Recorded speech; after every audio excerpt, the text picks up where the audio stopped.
This is your board game shortcut to Rival Cities, a tense two-player duel between Hamburg and Altona. I'll show you what the game's about, how to set it up and how to play, so you're ready to start your first match in no time. In Rival Cities, everything revolves around the centuries-long conflict between Hamburg and Altona.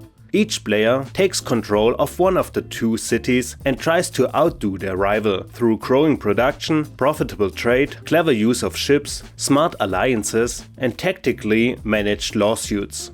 Whoever gains a decisive advantage wins the contest. How that plays out at the table we'll look at after the setup. Place the off-season overview at the top edge of the board. Then put the bell token and the ink jar onto the marked space. Put the prestige marker in the center of the prestige track. The basic action cards are numbered. Lay them around the board in ascending order, but leave the 4 dark yellow spaces empty. If you've played a few times already, you can shuffle them and place them randomly instead. To fill those 4 gaps, shuffle the special action cards into a face-down deck. Now shuffle the ship cards. Draw 10 of them, make a face-down deck, then reveal 4 ships and place them face up on the board. Shuffle the 8 alliance cards, draw 4 and place them face up on the alliance spaces. Then shuffle the 10 lawsuit cards, draw 7 to form a face down lawsuit deck and reveal 3 of them face up. Place 1 lawsuit piece beneath each lawsuit card and set a lawsuit marker on space 0 for each of them. Choose a starting player. Both players take 1 factory. The starting player also gains 1 beer and 1 product of their choice. The other player receives 2 beer and also a product of their choice. Place the game overview where both players can see it and you're ready to play. In Rival Cities, you take turns back and forth until a player achieves an instant win or one of the end conditions is met. Don't worry if that doesn't mean much yet, I'll explain every winning condition later in the video. Throughout the game, the ink jar moves around the board again and again, advancing each turn and triggering actions depending on where it lands. And whenever the ink jar completes a full lap and crosses the bell, an off-season happens. After at most 7 laps, one of the end conditions will definitely be fulfilled. We'll talk about off-seasons, instant wins and endgame scoring later. For now, let's take a closer look at how a turn works. On your turn, you always start by moving the ink jar clockwise at least 1 space along the action track. Wherever you land determines which actions you can take, and you may also skip spaces if you want. The game overview is your best friend here. It reminds you how movement costs work. The first 2 spaces are free. The third and the fourth each cost 1 product, and every space beyond that costs 2 products.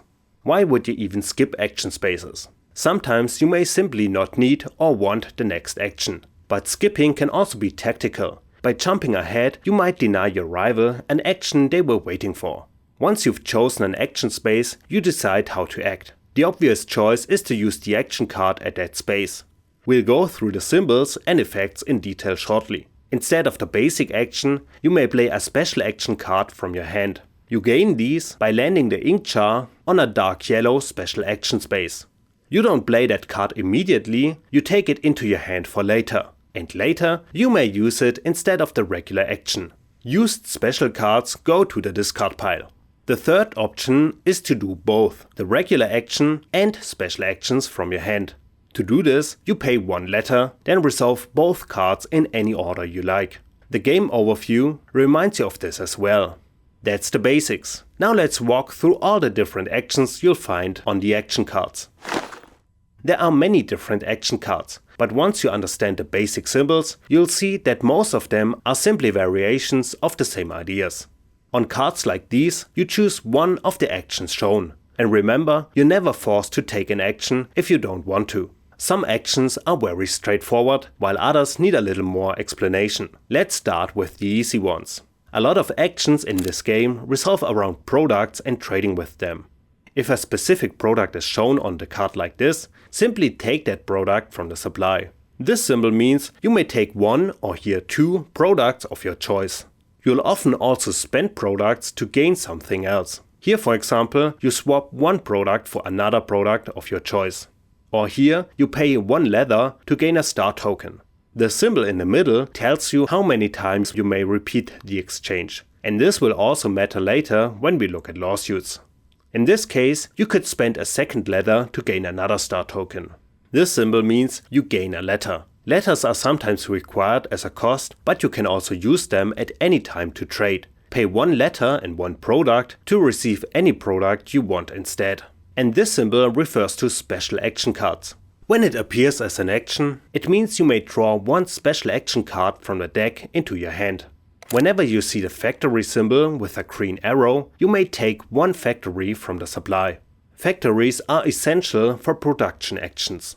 In this example, you gain one leather for free, and you may improve that production by using your factories. For each factory you flip to its inactive side, you gain one additional leather from the supply. To reactivate factories, you can either wait for the off-season or look for this symbol, which lets you flip one inactive factory back to its active side. The heart symbol refers to the prestige track. When you see it, move the prestige marker one space toward your city's side. Keep in mind that prestige gives rewards during the off-season, and it can even trigger an instant win. If the marker ever reaches a city's name at the end of the track, that player wins immediately. To gain long-term advantages, you can form alliances. Choose one alliance card, place it in your player area, and keep its effect in mind from now on. If your opponent already owns the alliance you want, you may simply take it from them, but you must pay one letter to the supply to do so. At the end of each off-season, you must pay the upkeep for all alliances you want to keep. Otherwise they return to the display. More on that later. If a player ever has all 4 alliance cards in front of them, they win the game immediately. You'll also find an overview of all alliance effects on the back of the rulebook. And directly below it, the ship effects as well. Speaking of which, a trading city needs ships. And this is where you get them.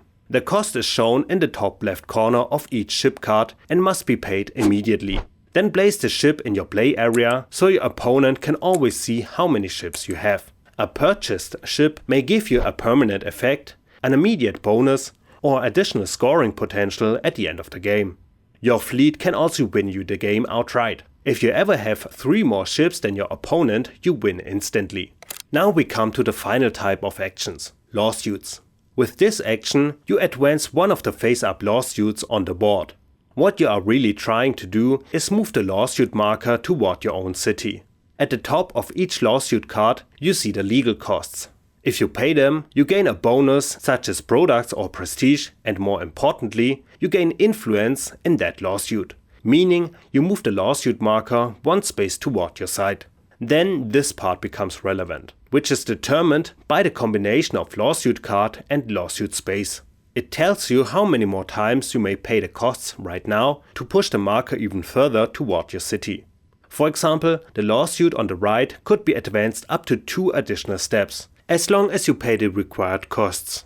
The lower half of the lawsuit card does not apply yet. You may not take that bonus now. We will come back to it later when we talk about the off-season. The final action also deals with lawsuits and gives you 2 different options. The first is to resolve the leftmost lawsuit early. Normally, lawsuits are resolved during the off-season, so I'll explain the details later. You may only do this if the lawsuit marker has moved at least 2 spaces toward your side. Resolving lawsuits not only grants you the bonus shown on the card, it can also win you the game. If you win 3 lawsuits in total, you win instantly. So if you're ahead on the first lawsuit and ideally also on the middle one, resolving early can stop your opponent from catching up before the off-season happens. The second option works differently and does not require the markers to be on any specific spaces. You may swap 2 adjacent lawsuits, including their cards, lawsuit pieces and markers. So if you're behind in the first lawsuit but far ahead in the second, you can switch them to secure a lawsuit victory when the off-season arrives. Which brings us to the next part. Whenever you move the ink jar onto or past the bell, you pause your turn. First, the off-season is carried out. Take the bell token into your play area to mark that it will be your turn again once the off-season is complete. The overview walks you through the steps. And here are the details. If you have alliance cards, you must now pay the upkeep. Any alliance you cannot or do not want to pay for is returned to the display. Next, compare your ships. If one player has more ship cards than the other, that player gains 1 prestige. Some ships generate income during the off-season, and you may collect it now if you own them. The player whose side of the prestige track the marker is on now receives all the bonuses shown there. Now we return to the lawsuits, specifically the leftmost one. If the lawsuit marker is on 0, the lawsuit is simply discarded and no one receives it. If the marker is on a 1, the player on that side gains 1 star token, then the lawsuit is also discarded. Only if the marker has reached at least space 2 on a player's side does that player win the lawsuit. They take the lawsuit card and receive the bonus shown at the bottom. After that, the remaining lawsuits slide to the left and a new one is revealed on the right with its marker reset to 0. Next, discard any special action cards still at the edge of the board and refill those spaces with new ones from the deck. Then reactivate all factories you used. Finally, check whether any end condition has been met. If not, the player holding the bell token now continues and finishes their turn. As mentioned earlier, there are several ways to achieve an instant win. To summarize, move the prestige marker all the way to your city's end of the track, win 3 lawsuits, hold all alliance cards, or have 3 more ships than your opponent. If none of these happen early, the game ends when there are no ship cards or lawsuit cards left on the board, or when the supply of factories or star tokens runs out. Final scoring works as follows. Count your star tokens and add the stars shown on all cards in your play area. If the prestige marker is on your side of the track, add the stars shown on that space as well. The player with the higher total wins, and in case of a tie, the player holding the bell token wins. And that wraps up Rival Cities. Let me know in the comments whether you've played it before or discovered it through this video. If you enjoy clever 2-player games, you might also like my 7 Wonders Duel tutorial, which is already up on the channel. A like is always appreciated and subscribing helps the channel grow and brings more rules videos your way. Thanks for watching, now enjoy your game of Rival Cities.